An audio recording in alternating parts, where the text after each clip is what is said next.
আপনারা জানেন শেখ আব্দুল মোহসেন আব্বাদ, নাম শুনেছেন? মদিনার যিনি রাইহানাতুল মদিনা বলে, মদিনার সুগন্ধে আল্লাহ তাআলা জীবিত রাখুন, শতাবর্ষীয় মানুষ আল্লাহ জীবিত রাখুন। এবং তিনি হচ্ছেন বলতে পারেন তিনি রেকর্ড, মানে বলতে পারেন তিনি অনেক বছরের বহু বহু শাসকের তিনি সামনের সাথে সময় ছিলেন, এজন্য প্রত্যেকের জিনিস তিনি জানেন কে কী করে। আমি একদিন তার বাসায় ছিলাম। ফিলিস্তিন থেকে কিছু ভাইরা আসছে, ইয়াং জেনারেশন আসছে ফিলিস্তিন থেকে। আমি গেছি আমার একটা বইয়ের কাজে, আমার উদ্দেশ্য বই অনুমোদন করা, ওনার থেকে অনুবাদ করছি যখন। তো আমি সুযোগ পেয়ে বসে গেলাম, দেখ কী কয় শেখে, তো সুযোগ পাইলাম। তো রাস্তা করানোর পরে তিনি বললেন, ফিলিস্তিনরা বললেন আমাদেরকে ওসিয়ত করেন।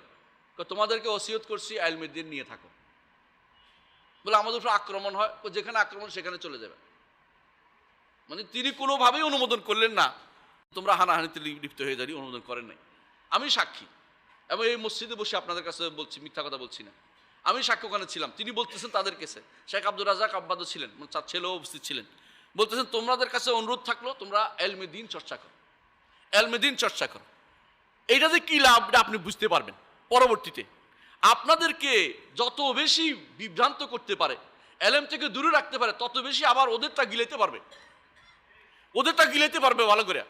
আর যতদিন আপনি সাবধান থাকবেন, ওদের কথা শুনলে বুঝবেন যে এটা মুসলিমদের কথা নয়, ততদিন পর্যন্ত তারা আপনার খারাপ জিনিস গিলাতে পারবে না।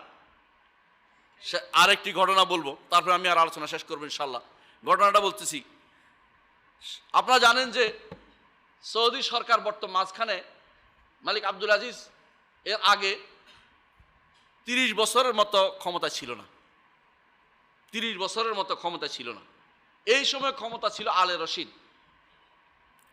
আলে রশিদরা ক্ষমতা ছিল। আলে রশিদরা ছিল যেরকমই হোক, কিন্তু তারা কোনো কিছু দায়িত্ব না, শুধু রাষ্ট্রীয় ক্ষমতার দরকার, সেজন্য গেছে। এদের সাথে আবার মিল ছিল ওই ইয়াদের মক্কার শরীফ হুসাইনদের মিল ছিল বিভিন্নভাবে। মালিক আব্দুল আজিজ রহমতুল্লাহ আলাই তিনি হিজরত করে গেছেন তখনকার সময়, তার বাবা সহ কোথায়? কুয়েতে। জানেন কি এই ঘটনা? জানেন তো আপনারা? ইতিহাস জানেন? ইতিহাস জানতে হবে, ইতিহাসটা পড়তে হবে আমাদের, আল সৌদের ইতিহাস।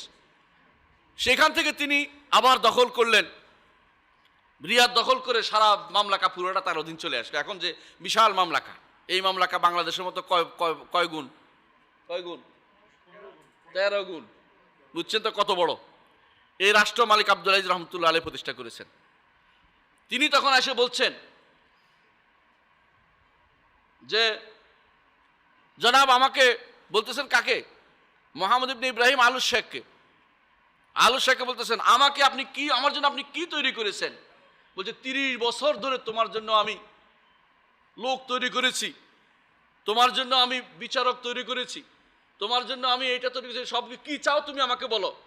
কারণ এই 30 বছর আমি কিচ্ছু করি নাই, মসজিদে ঢুকছি, আমার ছাত্ররা পড়ছে, বাইরে কোথাও যুদ্ধ করে নাই, কিন্তু লোকগুলি তৈরি হয়ে গেছে, তুমি যেখানে চাইবে সেখানে আমি তাকে প্রতিষ্ঠা করতে পারবো। এর মধ্যে একজন হচ্ছে আব্দুল আজিজ বিন বাস, এর মধ্যে একজন মোহাম্মদ বিন, একজন হচ্ছে আব্দুর রহমান সায়েদি। আমি কয়জনকে বলবো? যতগুলি বিচারক ছিল সবগুলি মোহাম্মদ ইবনে ইব্রাহিম আলু শেখের হাতে তৈরি এবং তার বন্ধুদের দ্বারা তৈরি। তারা সিদ্ধান্ত নিয়েছে কোনো হানাহানিতে মারামারিতে লিপ্ত হবো না, মানুষ তৈরি করব, আলেম তৈরি করব। এই সময় আমাদের সময় হচ্ছে, যেই সুযোগটা আমাদেরকে, আমরা এখন আসি, বিশাল সুযোগ, কিচ্ছু করার দরকার লাগবে না, আপনি কিছু করতেও পারবেন না। যারা ক্ষমতা যাবে ওরা আপনার কোনো ভালো কিছু করবে আপনি আশা করে বসে থাকেন না, ক্ষতিও করবে না। আপনি নিরবিচ্ছিন্নভাবে লেখাপড়া করে যান। আমি তো অনুরোধ জানাবো আপনাদেরকে, সুববানদেরকে এবং সবাইকে যারা পড়ালেখা করতে চান, আপনি আলেম হন, দেখবেন আপনাকে খুঁজে বেড়াবে। আর যদি আপনি ওদের পিছু দৌড়ান, ও সারা জীবন ওদের পিছুই, ওদের খুশিয়া বোরদার নাউযুবিল্লাহ, মানে খারাপ কিছু নিয়ে হাঁটবেন, ভালো কিছু আপনি তাদের পাবেন না। সবসময় তাদের লাঠি বহন করবেন, বুঝছেন তো, জুতা বহন করবেন, কোনো ভালো কিছু করতে পারবেন না, এদের পিছু দৌড়াবেন। আর যদি আপনি আল্লাহর পথে চলেন, আল্লাহ আপনাকে সম্মানিত করবে, কোনো সন্দেহ নেই। সুতরাং আমরা আবার বলবো, এই সময় আমরা ফিলিস্তিনিদের এই যুদ্ধটা এই কয়দিন লাগছে তা না, এর আগেও আর কয়বার লাগছে। প্রতিবারেই তারা অনেক ফিলিস্তিনি ভাইদেরকে হত্যা করে, শহীদ করে দেয়। আমাদের দুঃখ লাগে, কষ্ট লাগে, কিন্তু আমরা কিছুই করতে পারি না। আমরা দোয়া তো অবশ্যই করতে পারি না? আর অবশ্যই তাদের জন্য দোয়া করব। ভুল ত্রুটি মিলেই মানুষ, তাদের ভুল থাকতেও পারে, সেটাকে আমরা বড় করে তুলব না। কিন্তু ভুল হইলে বললেই কাউকে ইহুদি নাসারা বানাই দিব না। কারণ ভুল হয়েছে বলাটা এটা কি জন্য, সামনে যেন দ্বিতীয়বার ভুল না হয়। একটা মানুষকে ভুল করার বিষয়টা বলাটা এই নয় যে তাকে আমরা ঘৃণা করতেছি, কখনো নয়। কারণ মুসলিম কোনো মুসলিমকে ঘৃণা করতে পারে না, ইহুদিকে ঘৃণা করতে হবে, এটাই নিয়ম। কিন্তু মুসলিমকে ঘৃণা করতে পারে না, তার ভুল সহ সে আমার একটা কি পাবে, সে আমার একটা মহব্বতের অধিকারী হবে। সুতরাং ভাই আবার বলছি, সর্বশেষ কথা এটাই যে মুসলিমদের অবশ্যই ভালোবাসা থাকতে হবে, তাকে রাস্তায় ফেলে দিতে পারবেন না।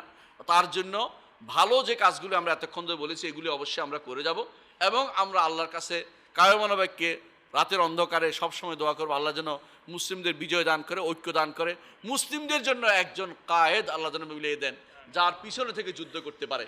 কারণ যুদ্ধের জন্য যে শর্ত, যুদ্ধের জন্য সেটা আমরা বলছি না সব যুদ্ধের জন্য, প্রতিরোধমূলক যুদ্ধের জন্য সবাই দাঁড়াতে পারবে, কিন্তু একদমই যুদ্ধ অর্থাৎ আমরা আরেক এলাকা দখল করে, ইসরায়েল যেটা দখল করে আছে এটাকে যখন নিতে যাব, এইটুকু নেওয়ার জন্য একজন কি লাগবে, একজন শক্তিশালী একজন পরিচালক লাগবে। এটা মেনে নিতেই হবে, নইলে ভুল হবে।